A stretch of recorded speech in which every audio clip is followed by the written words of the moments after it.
할렐루야, 주님을 찬양합니다. 오늘은 사순절 두 번째 주일을 맞이해서 우리가 하나님 앞에 예배로 나왔습니다. 여러분, 어떻게 지내십니까? 우리 주님도 사순절을 지금 보내시면서 하나님의 뜻을 어떻게 순종을 할까?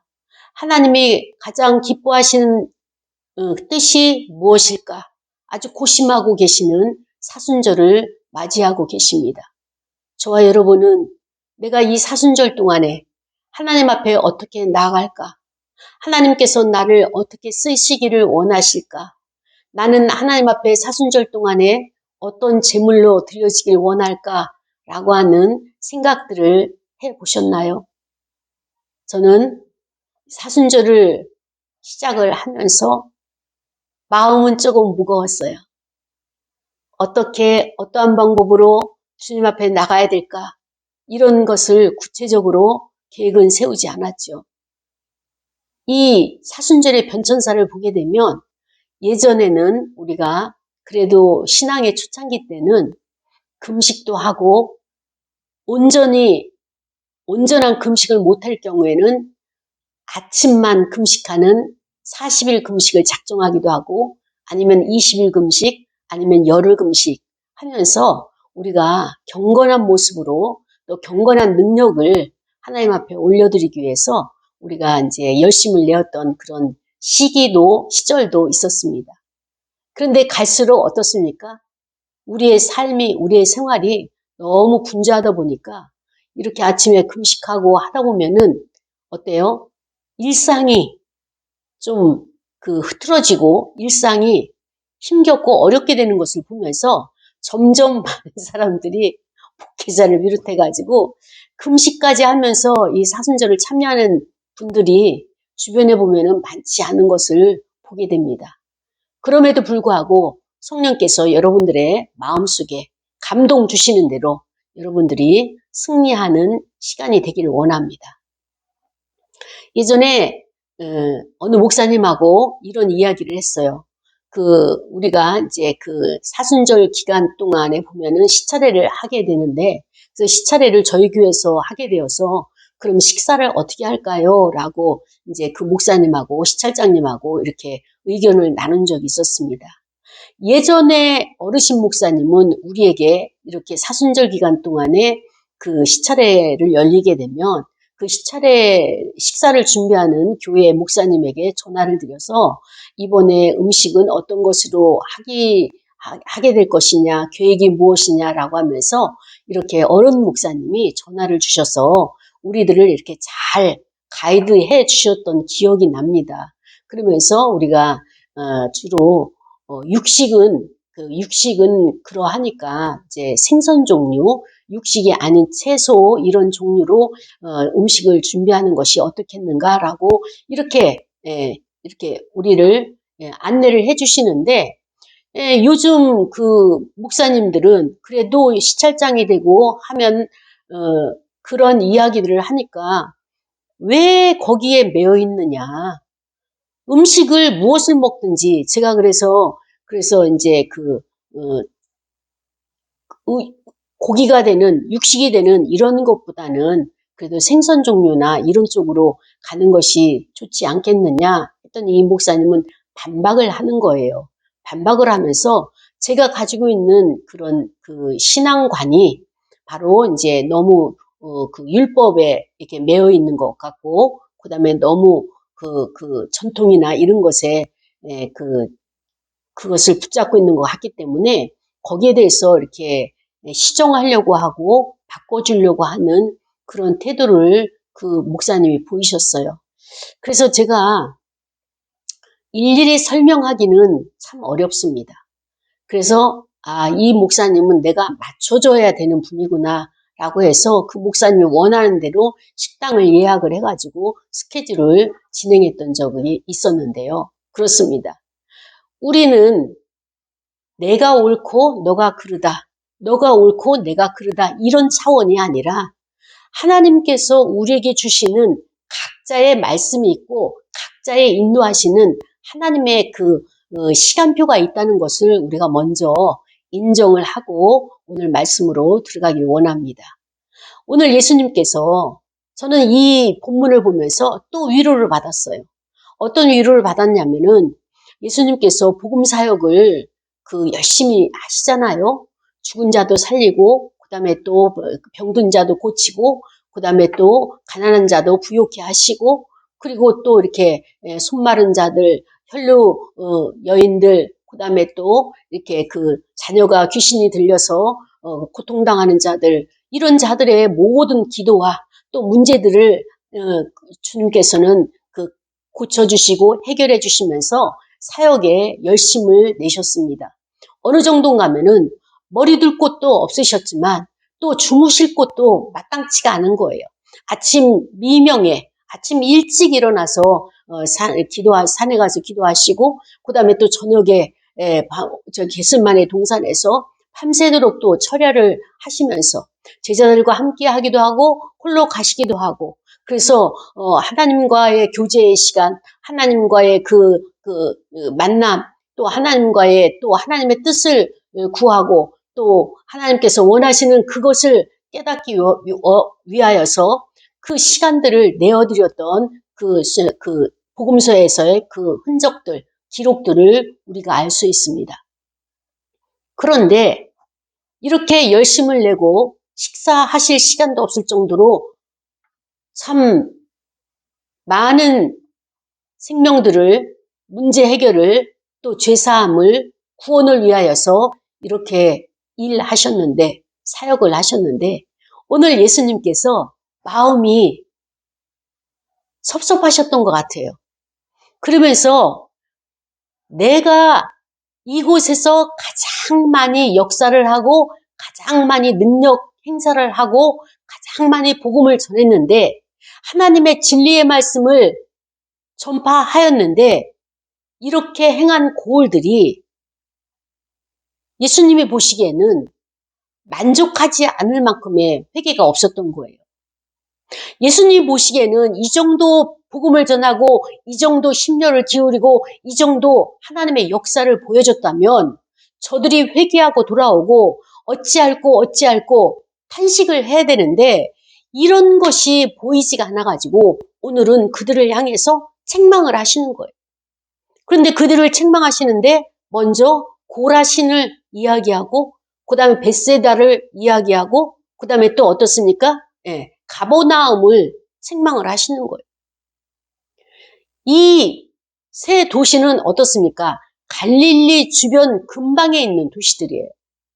예루살렘에서 갈릴리 근방에 있는 도시들로서 가장 많은 사역을 주님이 어디서 많이 하셨어요? 가버나움 집에서 얼마나 많이 하셨습니까?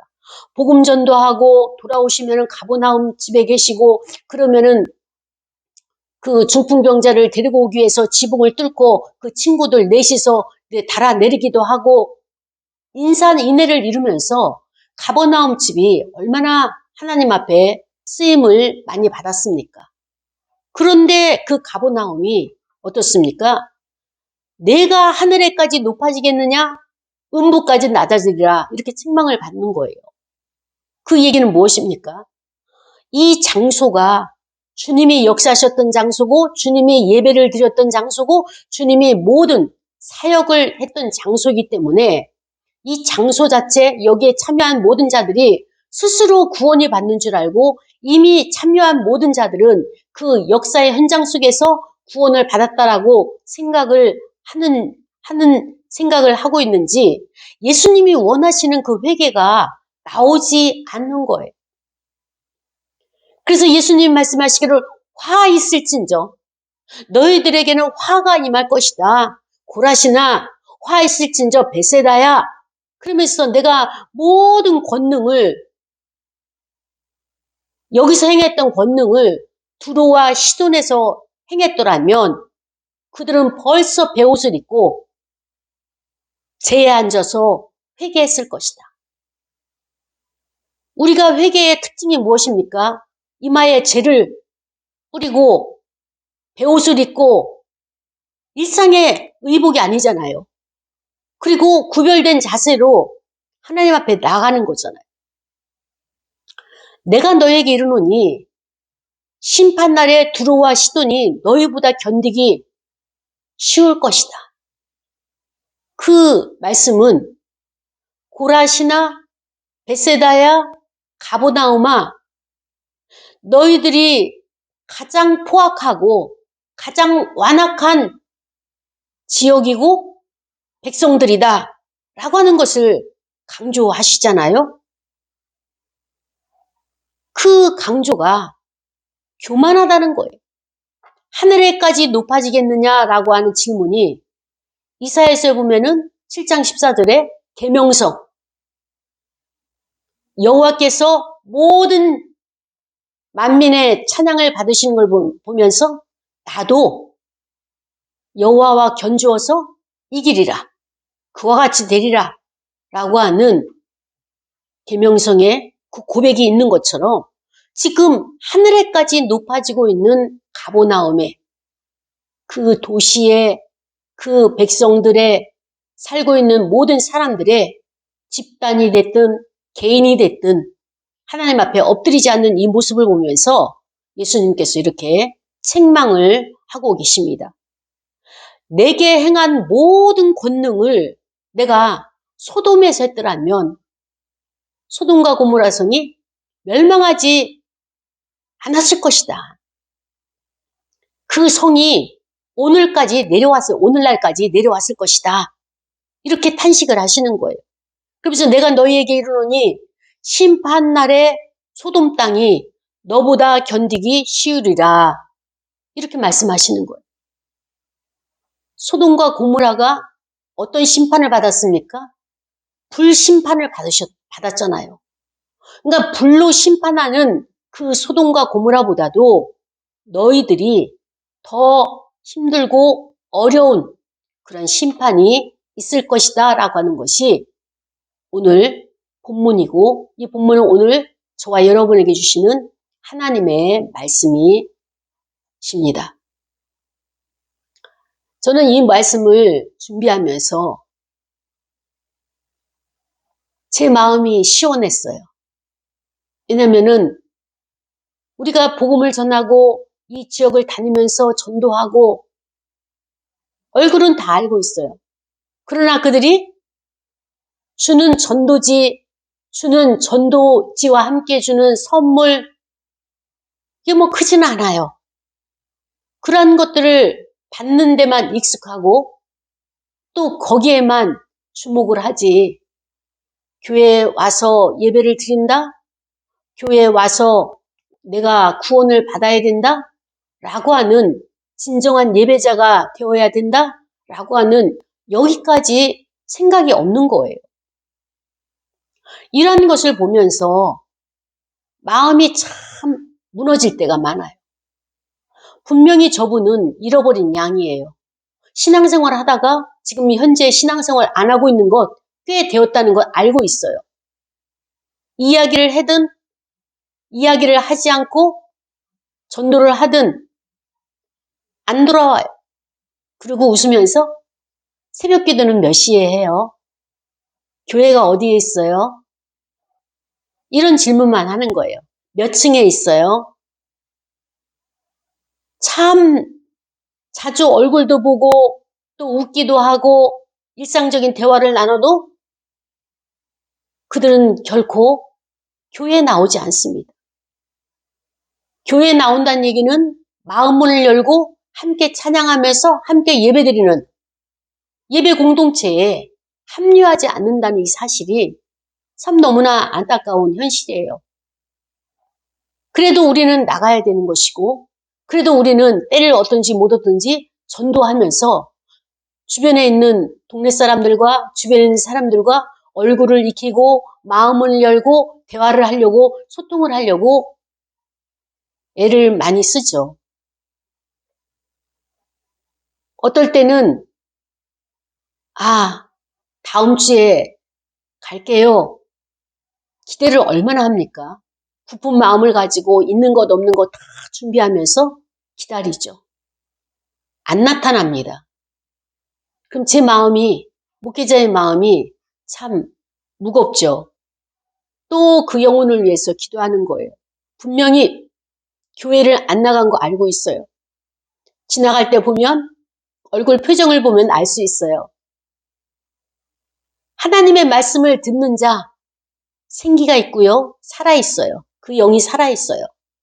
그런데 하나님의 말씀을 듣지 않고 예배를 드리지 않은 그 얼굴에는 생기가 없어요.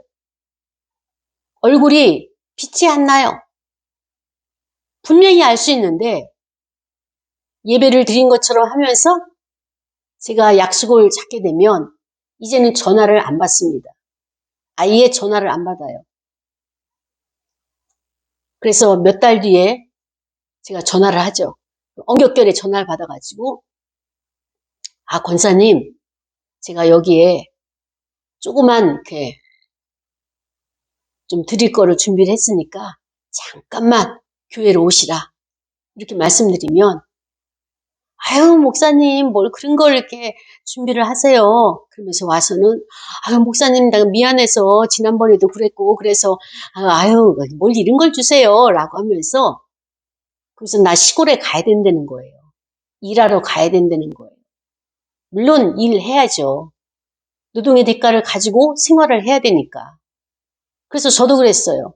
저도 지금 외출해야 되니까 잠깐 오시라 이렇게 말씀을 드리면서 제가 준비한 우족을 삶아가지고 그 국물을 주면서 떡국을 끓여 드시라고 이렇게 드리기도 하고 어찌됐든 참 여러모로 교회들이 전도하려고 애를 쓰고 접촉하려고 애를 쓰고 마음의 문이 열리도록 그래서 그가 같이 나와서 예배드리고 그의 인생의 짐을 그리스도에게 맡겨버리고 그래서 그 십자가 앞에서 그 많은 것들을 토설하면서 이 삶을, 이 땅의 삶을 살아가는 기독도들의 그 삶의 그 슬픔과 그 서글픔과 그 말할 수 없는 멸시와 천대 이런 것들을 갖다가 다 토설해낼 장소를 연결함에도 불구하고 이것이 참 잘 빠져나가는 거예요.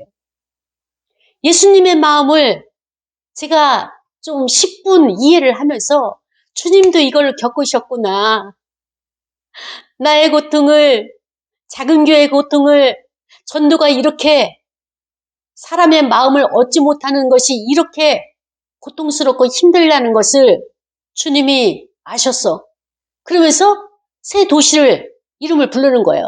고라시나 베세다야 가보나우마 라고 하면서 어떻게 이렇게 많은 내가 심려를 기울이고 애정을 가지고 사랑을 가지고 너희들을 갖다가 대했고 그 다음에 이 도시에서 가장 큰 역사를 이렇게 많이 했음에도 불구하고 너희들이 나를 모른다 하느냐.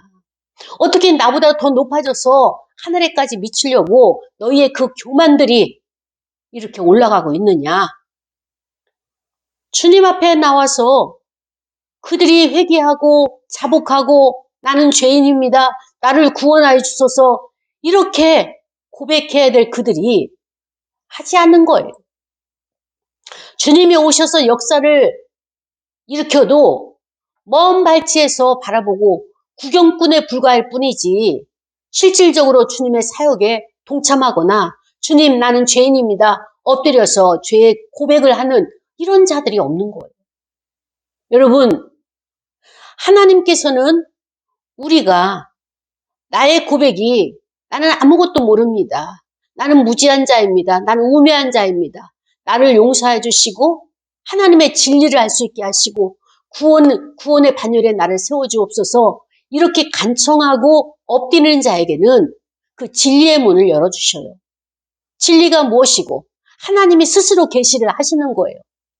그러나 이런 말이 없고 하나님이 계시든 안 계시든 나와는 상관이 없고 그리스도께서 저렇게 많은 병자들과 그 문제에 있는 자들을 고치시고 그 사역을 하셔도 복음을 전하셔도 하나님의 나라가 이런 것이다. 하나님의 뜻이 이와 같다. 그러면서 너희들을 향한 아버지의 뜻이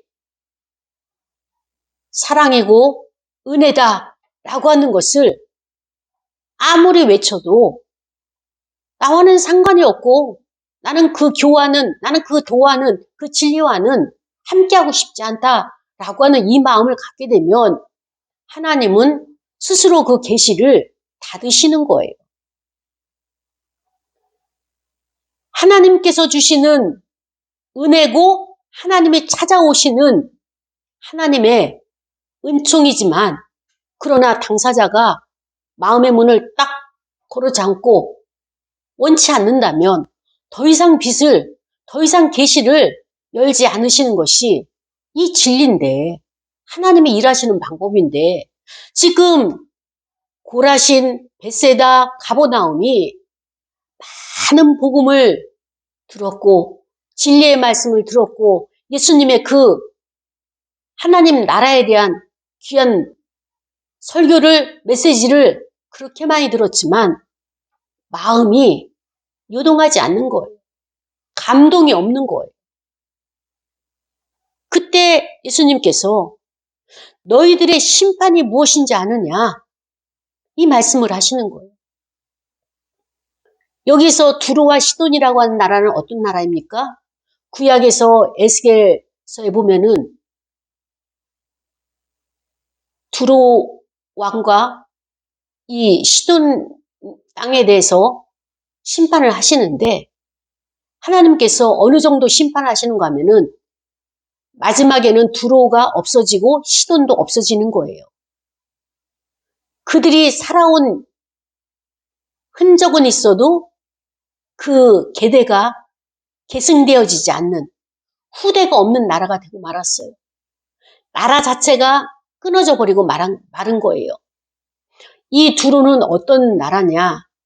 굉장히 부유한 나라예요. 이런 그 항해, 그 다음에 무역, 이런 것들을 많이 해서 그 배를 만들어서 그 배로 인해서 여기에 물건을 싣고 다른 나라에 가서 또 다른 물건과 가지고 오고 무역이 흥황했던 나라예요. 무역이 흥황하고 이 시대에 무역이 흥황했다는 것은 뭐냐면은 실질적으로 눈이 많이 열려서 우리나라 것만 가지고 우리나라가 먹고 사는 것이 아니라 다른 외국의 것을 가져오고 그 문물을 가져오고 그 물건을 가져와서 국내에 있는 사람들에게 이것을 팔고 거기에 대한 이익을 가지고 더 좋은 물건들 나갈 때는 우리의 것도 싣고 나가서 저들에게 팔고 그 돈을 받고 오는 아니면 물물 교환을 하고 오는 이러한 그런 경제 개념이 열려 있어요. 그러다 보니까 어떻습니까? 돈을 많이 벌고 또 돈을 많이 벌다 보니까 생활이 유복해지고 경제가 어떻습니까? 이게 잘 돌아가는 거예요. 여러분, 제일 중요한 게 무엇인가 하면은 경제가 어느 정도 세워지게 되면 그때부터 신앙생활을 안 하는 거예요. 우리도 50년대, 60년대 보면은 정말 먹을 것이 없고 보릿고개가 있었고 제가 어렸을 때만 하더라도 그 꽁보리만 삶아가지고 그걸 갖다 어떻게 합니까? 이렇게 그 냉장고가 없으니까 그 소쿠리를 이렇게 매달아 놔서 밤새도록 그렇게 해가지고 그 다음날도 먹고 그게 식사였어요. 쌀은 하나도 없이 꽁보리만. 그리고 저녁에는 칼국수를 끓여가지고 온 식구들이 모여 앉아가지고 그 칼국수를 먹었던 그 시절이 있었습니다. 그때는 많은 어머니들이 교회에 가가지고 하나님 앞에 부르짖어서 기도를 했어요. 근데 그 교회가 많지가 않았죠. 그래서 천막교회가 많았어요.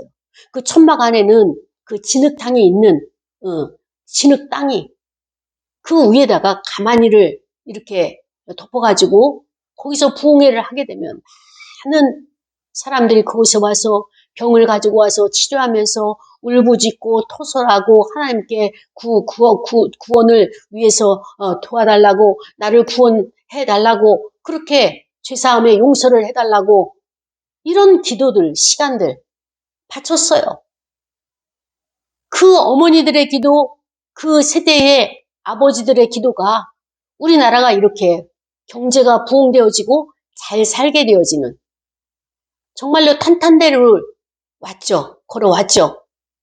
그러나 지금은 어떻습니까? 방 한 칸만 있어도 전도하러 다니면은 다세대 주택, 다가구 주택 방 한 칸만 있어도 얼마나 오만한지 몰라요. 전도지 들고 가고 주보 들고 가고 전도용품 들고 가면서 하나님께서 당신을 찾고 계십니다. 하나님께서 당신을 사랑하십니다.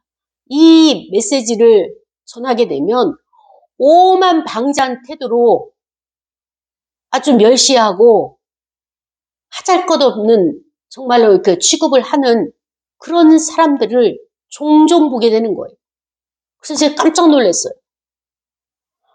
이렇게 살아도 이런 곳에서도 자기의 왕궁이고 자기의 궁궐이고 그리고 마치 우리가 전도하는 자가 무엇이 필요해가지고 그 구걸하는 자처럼 노숙자나 거지를 대하듯이 이러한 태도를 보면서 참 마음이 안타까울 때가 있습니다. 근데 예수님도 그것을 겪으신 거예요. 그렇게 수고하고 애쓰고 밤잠 못 주무시고 정말 새벽에 일찍 그 영혼을 위해서 기도하시면서 사랑을 주는데 그 사랑을 거부하는 거예요, 지금. 이 모습을 보면서 예수님께서는 너무나 안타까우셨어요. 그러면서 말씀하시기를 두로에서 시돈에서 내가 이렇게 복음을 전했더라면 그들이 그 나라가 끊겨지고 그 나라가 없어지는 그러한 일을 행하지도 않고 그 나라는 영원히 존속되어져 왔을 것이다. 이 말씀을 하시는 거예요. 그 나라는 벌써 베옷을 입고 제에 앉아서 회개가 일어났을 것이다.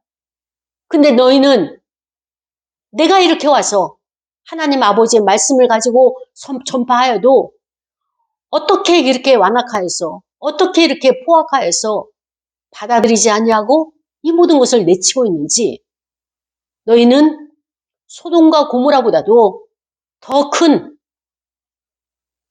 어려움의 심판이 있을 것이다. 이 말씀을 하시는 거예요. 사랑하는 여러분, 예수님의 오신 목적이 또 그 고라신 베세다 그 가버나움에게 말씀하시고자 하는 이 요지가 무엇입니까? 심판을 위해서 오셨습니까? 아니에요. 심판을 위해서 예수님이 이 말씀을 하시는 것이 아니라 너희의 그 처음 사랑, 첫사랑, 하나님의 말씀을 들었을 때 마음이 감동이 되어서 집도 내주고 그 다음에 또 그 말씀을 따라서 베세다 광야에서 또 그 말씀을 따라서 예수님의 가시는 곳곳 처처마다 다니면서 함께 들었던 그 열정, 그 마음, 천국을 사모하고 하나님의 말씀을 사모했던 그 너희의 중심의 심령의 그 모든 것들이 왜 사라졌느냐? 어떻게 하나님을 경외하는 하나님을 사랑하는 그 마음을 어디에서 잃어버렸느냐라고 하는 것을 지금 찾기를 원하시는, 지적하시는 말씀인 거예요. 사랑이 없는 것. 여러분, 하나님은 어떤 분이십니까? 사랑 그 자체예요. 그런데 이 도시에 있는 고라신, 베세다, 가버나움이 사랑이 없는 걸 어떻게 아셨습니까? 강팍감이 그대로 나오는 거예요. 장소를 하나 빌리려고 해도 안 빌려주는 거예요. 그리고 예수님의 그 메시지, 예수님의 그 기적, 오병이어 그런 거 필요 없습니다. 이들은 지금 너무 잘 살고 있어요. 그러니까 천국 복음 우리는 이제 더 이상 필요치가 않습니다. 스스로가 지금 높여놓고 스스로가 지금 아주 교만한 자리에 올라가 있는 거예요. 예수님께서 말씀하시는 것은 무엇이냐? 너희들이 이렇게 스스로 교만해지고 오만해지고 강팍해진다는 것은 뭐예요? 하나님과 겨루어 이기리라. 하나님과 비추어 하나님의 그 찬양을 받으시는 그 자리에 나도 똑같이 찬양을 받고 싶어 하는 거예요. 하나님은 한 분이시고 온 우주의 통치자가 되시면서 영광과 존귀와 찬양을 받으실 분은 오직 한 분, 여호와 하나님이십니다. 상천하지에 여호와 같으신 분이 없으십니다라는 것이 성경이 우리에게 신앙 고백하도록 가르치고 있지 않습니까?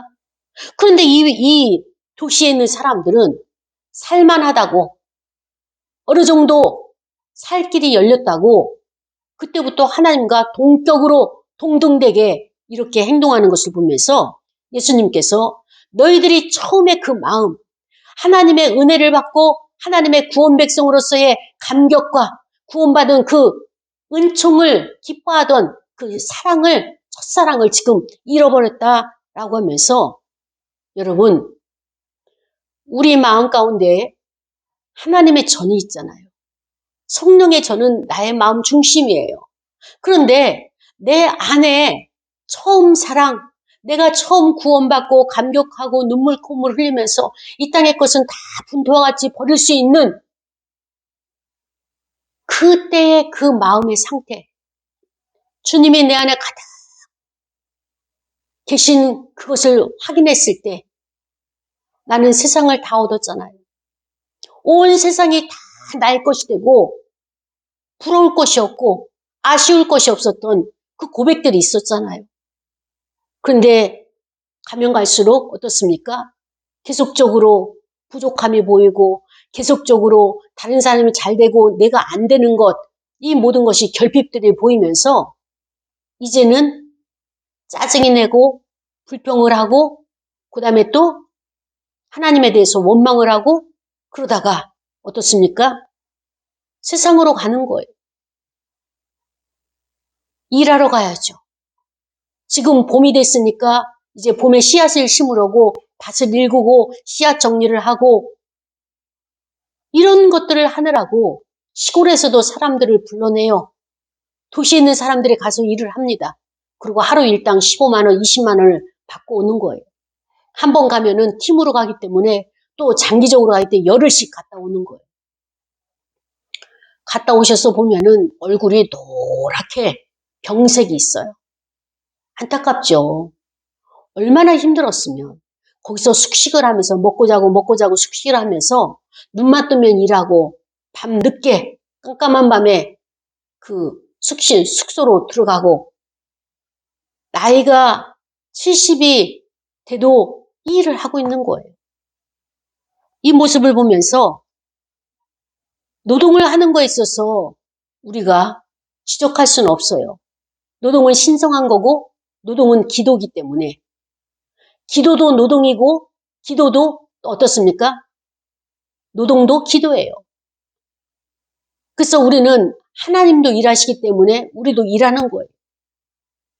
그런데 중요한 것은 하나님의 말씀대로 순종을 한다면 예수님도 이 땅에 오셔서 얼마나 많은 33년이라고 하는 기간 동안에 또 공생의 3년이라고 하는 기간이 하나님 앞에 충성된 시간이었고 순종의 시간이었잖아요. 그리스도께서 순종하심으로 우리가 그 구원을 받을 수 있었고 하나님의 그 사랑을 구원으로 우리가 얻게 된 것입니다. 이 사랑을 깨닫기까지 성령께서 역사하시고 주로 어디서 역사했습니까? 우리 같은 경우에는 어렸을 때 부흥회 쫓아다니면서 거기서 죄를 회개하고 나서 하나님이 주시는 그 마음의 기쁨과 평안함과 이 하나님께서 나를 꽉 안아주시고 전 세계가 나의 가슴에 정말로 그 터질 듯이 충만하게 있었던 그 시간들 잊혀지지가 않잖아요. 그런데 그러한 것들을 우리가 잊어버린 것을 말씀을 하시면서 참 이 안타까운 시간들을 예수님께서 지금 충격적으로 이들에게 지적을 하고 계시는 것입니다. 책망을 하고 계시는 것이죠. 저는 이 말씀을 준비하면서 누구를 떠올렸는가 하면은 야곱이란 인물을 떠올렸어요. 야곱은 어떤 자이냐? 참 안타까운 인생을 살다 간 자구나라고 하는 것을 알게 되었습니다. 여러 가지 사건들도 여러분 잘 알고 계시죠? 근데 야곱은 어떤 자냐? 평생을 살면서 에서, 형에 대해서 늘 부담을 갖고 있었어요. 그래서 어머니의 말씀대로 그 외삼촌 집에 가서, 라반의 집에 가서 살게 되죠. 20년 동안 살면서 삭슬 10번씩이나 바꾸는 그 라반 외삼촌의 그 속임수와 횡포와 그 다음에 또 그 가해자로서의 그 위치에서, 갑질하는 그 위치에서 야곱은 온갖 서름을 다 받으면서 거기서 버티고 있었죠. 그런데 어느 날, 여기를 떠나야 되겠구나. 하나님의 인도하심을 따라서 그곳을 탈출을 하죠.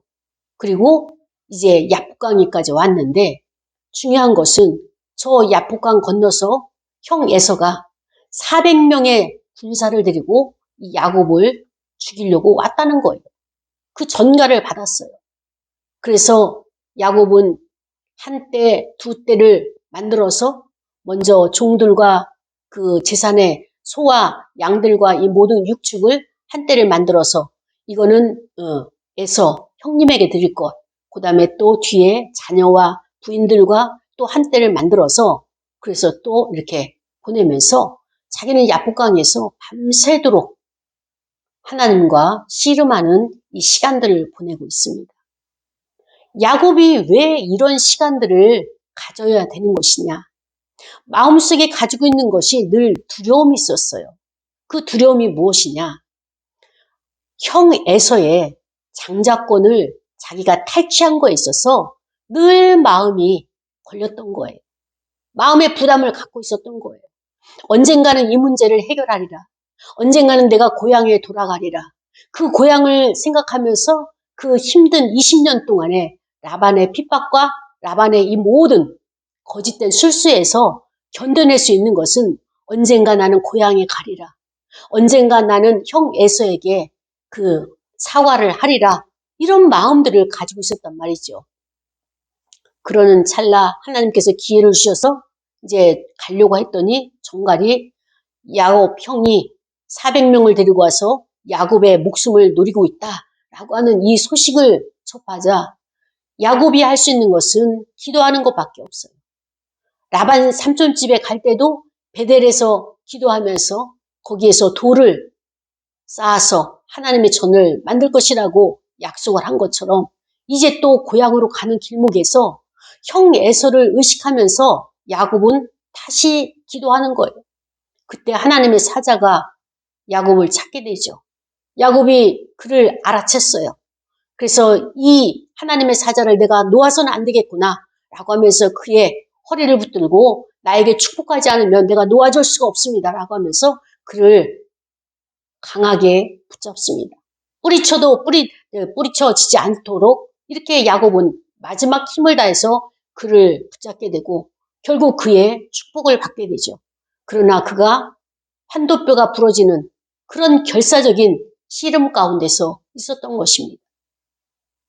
야곱은 밤새도록 하나님의 사자를 통하여서 하나님의 뜻이 무엇인지를 알게 됐던 거예요. 그 하나님의 뜻이 무엇입니까?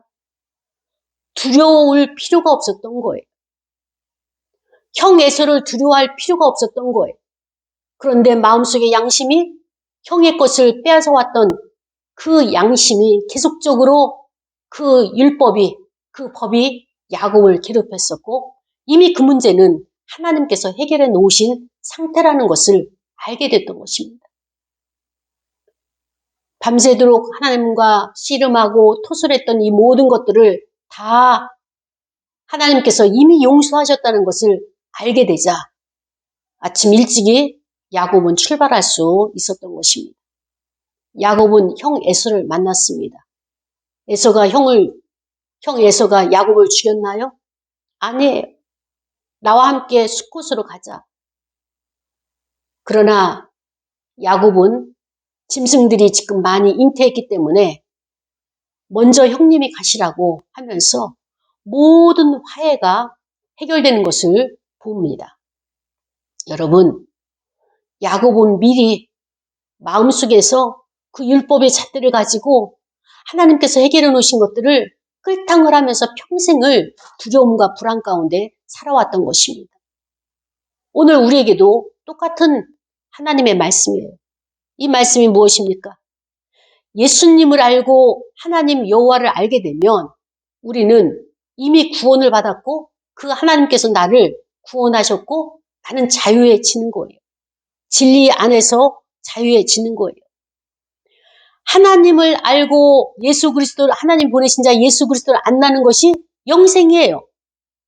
그래서 하나님께서는 우리에게 영생을 주시기 위해서 그리스도를 보내주셨고 우리 안에 있는 모든 더러운 죄를 그에게 전가시키면서 자유케 되라고 우리에게 말씀을 하고 계십니다. 그럼에도 불구하고 이 성읍들처럼 이 고라신, 벳세다, 가버나움 이런 성읍들처럼 우리가 아직도 내가 죄사함 받지 못한 것 같고 내가 회개하지 못한 것 같고 내가 아직 구원받지 못하는 것처럼 이렇게 생각하고 있는 회개하지 않는 나의 이런 습성들 이런 것이 있어가지고 나는 지금 괴로워하고 있지는 않습니까? 우리 시간에 기도할 거예요. 하나님, 나의 신앙생활이 쉽고 가벼운 일이 되도록 나를 도와주옵소서. 나 스스로 나를 얽매이지 않게 하시고 율법이 나를 정죄하지 아니하도록 하나님 이 사순절 기간에 하나님의 은혜와 하나님의 사랑을 회복하여서 하나님 앞에 충성할 수 있는 나의 신앙생활이 될 수 있게 해달라고 다 같이 통성으로 기도하고 헌금 드리시겠습니다. 우리 시간에 다 같이 통성으로 기도하시겠습니다. 하나님 아버지 감사합니다.